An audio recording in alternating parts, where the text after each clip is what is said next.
ৰঙিয়া কংগ্ৰেছত খহনীয়া অব্যাহত পঞ্চায়ত নিৰ্বাচনৰ পূৰ্বে পুনৰ 10জন কংগ্ৰেছীৰ আনুষ্ঠানিকভাৱে বিজেপিত যোগদান পাণ্ডুৰী জিলা পৰিষদৰ প্ৰাৰ্থী নিপন ভূঞাৰ বাসগৃহত বিজেপিত যোগদান কাৰ্যসূচী সমুদায় কংগ্ৰেছৰ 10জন আৰু অসম জাতীয় পৰিষদৰ এজনৰ যোগদান বিজেপিত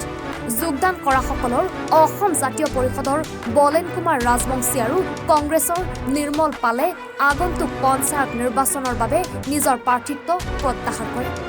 ৰঙিয়া অঞ্চলত কংগ্ৰেছ দলৰ আভ্যন্তৰীণ সংকট আৰু নেতৃত্বৰ দুৰ্বলতাৰ ফলত কৰ্মীসকলৰ মাজত অসন্তোষ বৃদ্ধি হয় ইয়াৰ বিপৰীতে বিজেপিয়ে স্থানীয় পৰ্যায়ত নিজৰ সাংগঠনিক শক্তি আৰু কেন্দ্ৰ তথা ৰাজ্য চৰকাৰৰ উন্নয়নমূলক কামৰ জৰিয়তে কৰ্মী আৰু জনসাধাৰণৰ মাজত আকৰ্ষণ সৃষ্টি কৰিবলৈ সক্ষম হয় পঞ্চায়ত নিৰ্বাচনৰ পূৰ্বে এই দলবদলৰ ঘটনাই বিজেপিৰ হাত শক্তিশালী কৰাৰ লগতে কংগ্ৰেছৰ বাবে এক বৃহৎ ধৰ্মঘট হিচাপে পৰিগণিত হৈছে আজি কাৰ্যসূচী মানে আমাৰ বৈদ্যগড় পঞ্চায়তৰ আমাৰ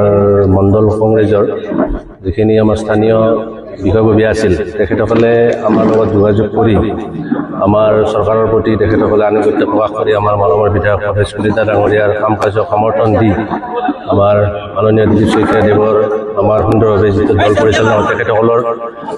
বলিষ্ঠ নেতৃত্বক সন্মান জনায় আৰু কংগ্ৰেছৰ যি আজিৰ পৰিৱেশত কংগ্ৰেছৰ কোনো অস্তিত্ব নাই তেখেতসকলে বুজি পাইছে সেইবাবে তেখেতসকলে আমাৰ মাজত আহি আজি জাতীয় কংগ্ৰেছৰ পৰা দল ত্যাগ কৰি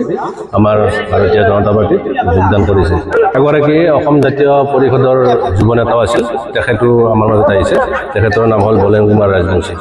কংগ্ৰেছ দলৰো আঞ্চলিক কাউন্সিলৰ পদৰ প্ৰাৰ্থী এগৰাকী আমাৰ যিগৰাকী আমাৰ বৈদ্যগড় পঞ্চায়তৰ কংগ্ৰেছ দলৰ আঞ্চলিক পঞ্চায়তৰ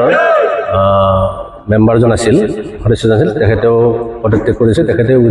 প্ৰথমতে উইথড্ৰ কৰিছে তেখেতৰ নমিনেশ্যন প্ৰত্যাহাৰ কৰি আজি আমাৰ দলত যোগদান কৰিছে তেওঁৰ নামটো নিৰ্মল পাল